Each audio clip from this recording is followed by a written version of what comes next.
aujourd'hui. Je suis tellement contente de finalement avoir l'opportunité de parler au monde réveillé de ma ville natale. Pour ceux d'entre vous qui ne nous connaissent pas, nous sommes les infirmières canadiennes de première ligne, Canadian Frontline Nurses, et nous sommes de fiers défenseurs de la liberté médicale. Notre mission est d'unir le plus grand nombre possible d'infirmières, d'éduquer le public et de ramener l'éthique dans les soins de santé. Nous envisageons un système de santé beaucoup plus concentré sur les soins préventifs, la guérison avec des traitements naturels et le bien-être de la personne dans son ensemble.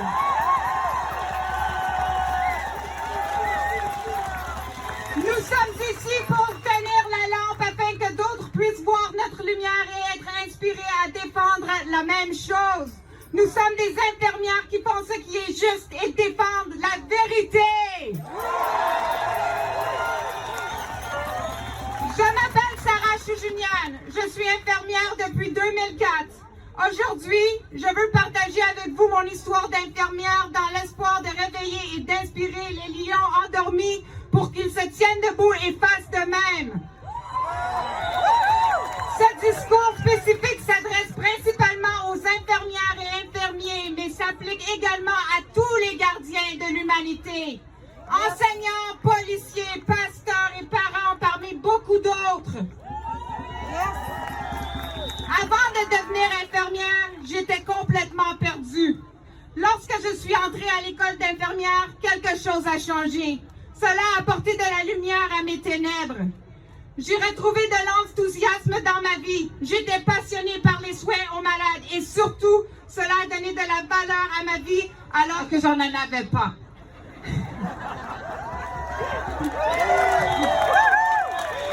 Cela m'est venu si naturellement. Je me sentais vivante lorsque je donnais des soins. J'ai su immédiatement que c'était ce que j'étais née pour faire.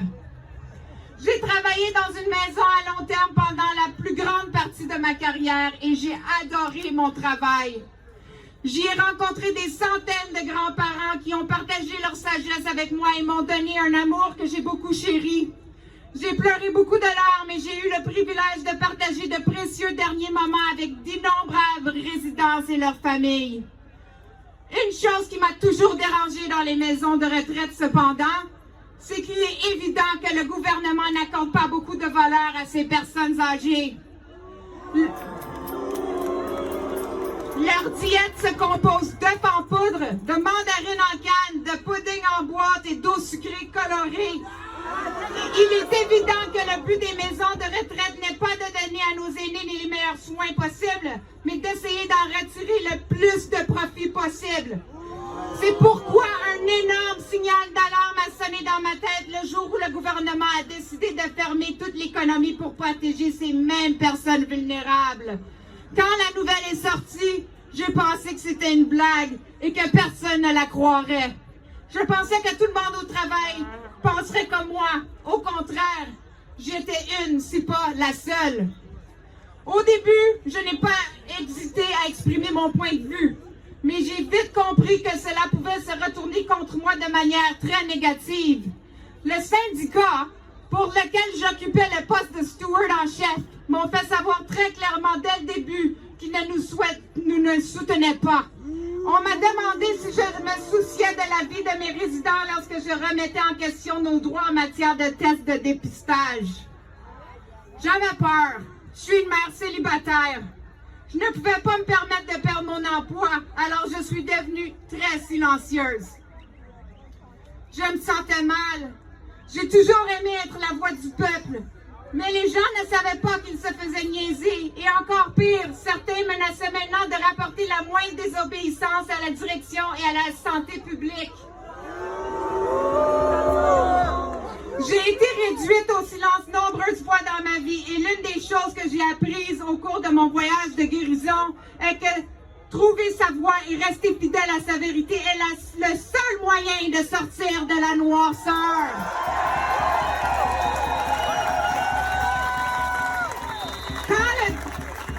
Quand le deuxième lockdown a frappé, je n'en pouvais plus. Ma rage électrifiait constamment mon corps. J'étais comme une bombe prête à exploser. Je ne pouvais plus me retenir.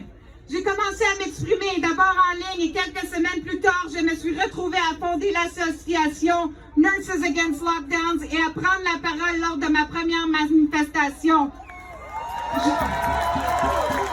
Je pouvais enfin respirer à nouveau. C'était absolument libérant. Et puis, immédiatement après, tout ce que j'avais craint qu'il arrive est arrivé. J'ai été mise à la porte la même semaine de mon premier emploi et j'ai perdu mon deuxième peu de temps après. Ma licence fait l'objet d'une enquête. Nous avons été diffamés aux nouvelles nationales au Canada et aux États-Unis. Certains nous ont traités de terroristes nationaux et la GRC a même frappé à notre porte. La foule en ligne qui a suivi les attaques des médias a été brutale. À certains moments, j'ai eu peur pour ma vie. Mais je m'en suis sortie.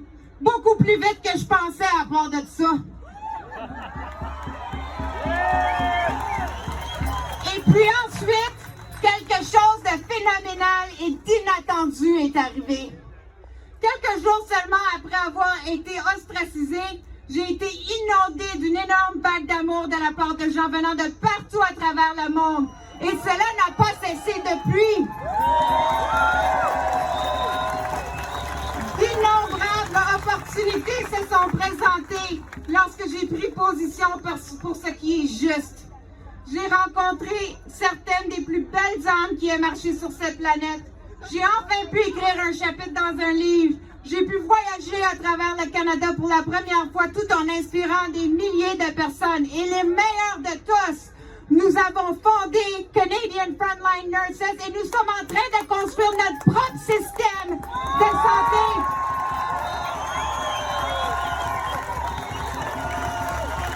Notre propre système de santé qui sera par le peuple, pour le peuple. C'est littéralement ce dont j'ai toujours rêvé. Je suppose que j'ai dû prendre un risque énorme, un acte de foi pour l'obtenir. Je crois que c'est ce qui nous attend à tous.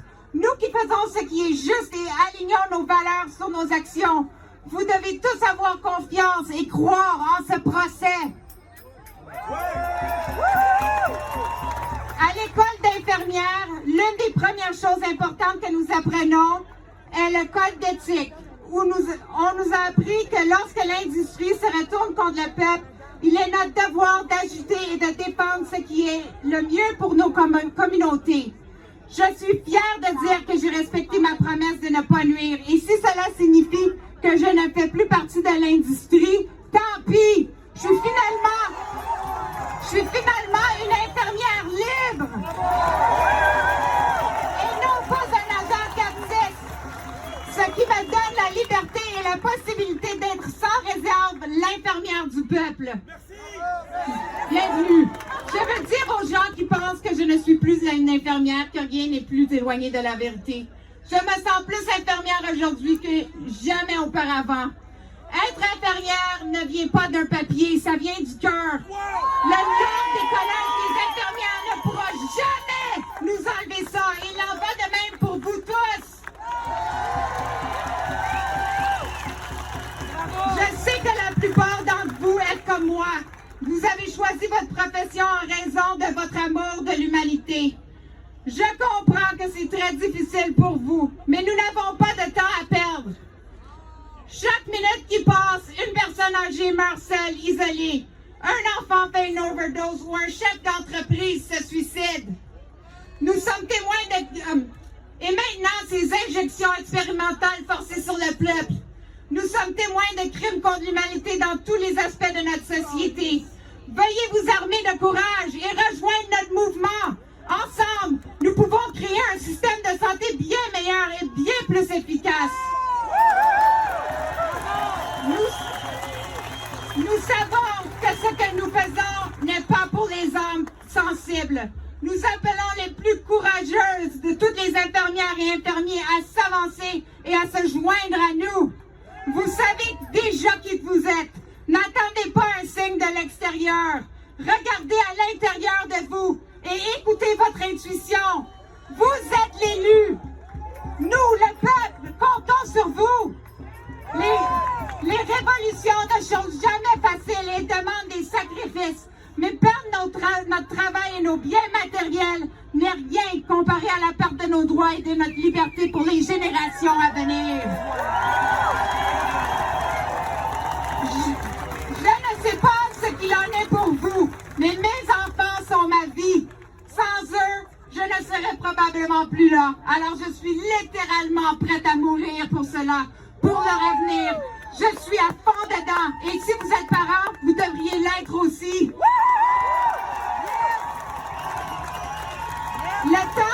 Le temps est venu pour chacun d'entre nous d'assumer et de se tenir dans son pouvoir. Vous êtes le héros de votre histoire. Vous décidez ce qui va vous arriver.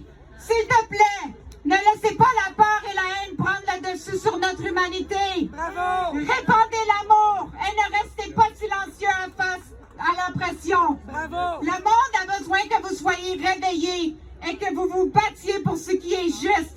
Cela commence par vous.